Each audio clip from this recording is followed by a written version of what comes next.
Bonjour, dans cette leçon, nous allons voir un nouveau type qui est le type string et qui permet de définir des variables correspondant à des chaînes de caractères.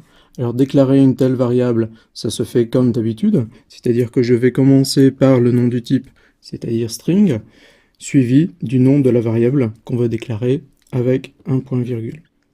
Si par exemple je fais cette déclaration-ci, je déclare une variable de type string qui s'appelle un nom, et qui pour l'instant n'est pas initialisé.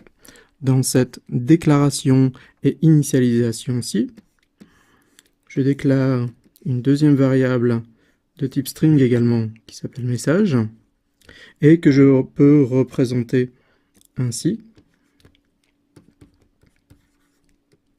Alors attention, les guillemets ou les doubles cotes ici ne font pas partie de la chaîne de caractères, elles permettent juste de définir le début et la fin de la chaîne. Et donc ma variable message contient une référence vers la mémoire où est stockée ma chaîne de caractères. Bonjour tout le monde. Les caractères qui constituent donc les chaînes de caractères ont leur propre type, qui est le type char. Ça veut dire que je peux déclarer des variables de type char qui vont contenir chacune un seul caractère. Par exemple ici, je déclare une variable C1 de type char et qui va contenir le caractère M. Alors notez bien que pour délimiter le caractère, on utilise cette fois-ci ce qu'on appelle des guillemets simples ou aussi des apostrophes ou des simples cotes, alors que pour délimiter une chaîne de caractères, comme par exemple la chaîne mémoire, on utilise des guillemets ou ce qu'on appelle aussi des doubles cotes.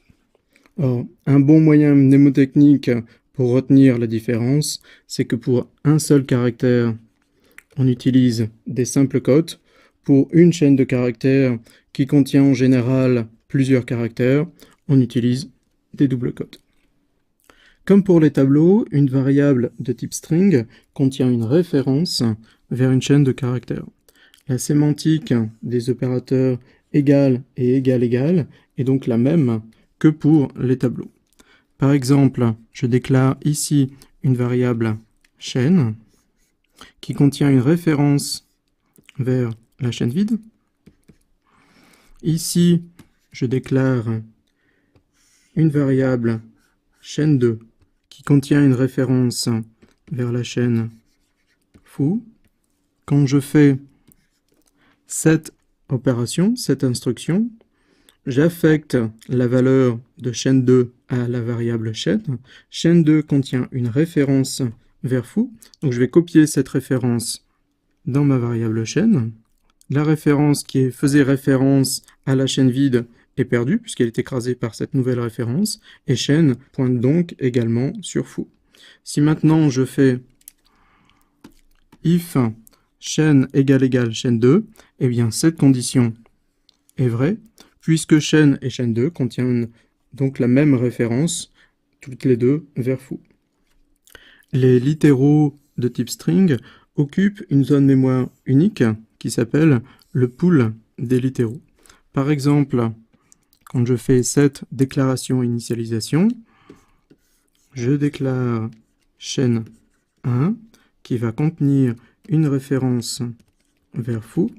En fait, cette chaîne foo va être mise dans le pool des littéraux.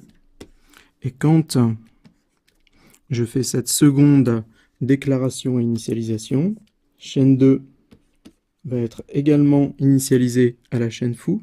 Et c'est cette même référence, c'est cette même chaîne foo qui va être réutilisée. Et donc, chaîne 1 et chaîne 2 vont contenir la même référence. Ça veut dire que quand j'utilise cette condition chaîne 1 égale chaîne 2, cette condition est vraie. Passons maintenant à l'affichage d'une variable de type string. Je déclare et j'initialise ici une variable appelée chaîne avec la chaîne de caractères welcome. Chaîne contient donc une référence vers welcome. Quand maintenant j'appelle la fonction print en lui passant chaîne, je serai en droit de m'attendre à ce que print affiche ce que contient chaîne, c'est-à-dire la référence à la mémoire où est stockée effectivement la chaîne welcome. Eh bien, ce n'est pas le cas, et print affiche effectivement la chaîne welcome. À ce stade de votre apprentissage, on peut considérer ceci comme une exception pour les strings par rapport au type évolué, mais c'est une exception bien pratique puisque quand on fait un print d'une chaîne, on a plutôt envie d'avoir l'affichage de la chaîne de caractères plutôt qu'une référence sur cette chaîne. On peut concaténer des chaînes de caractères, c'est-à-dire mettre bout à bout ces chaînes en utilisant le caractère plus. Dans cet exemple, chaîne 1 et chaîne 2 sont des variables de type chaîne de caractères, et chaîne 1 plus chaîne 2 est une nouvelle chaîne de caractères constituée au début de chaîne 1 et à la fin des caractères de chaîne 2. Par exemple, je déclare ici une variable qui s'appelle nom de type chaîne de caractères, ici une variable prénom. Supposons qu'ici j'ai mis une valeur pour nom, par exemple Dupont, et pour prénom une autre valeur Jean.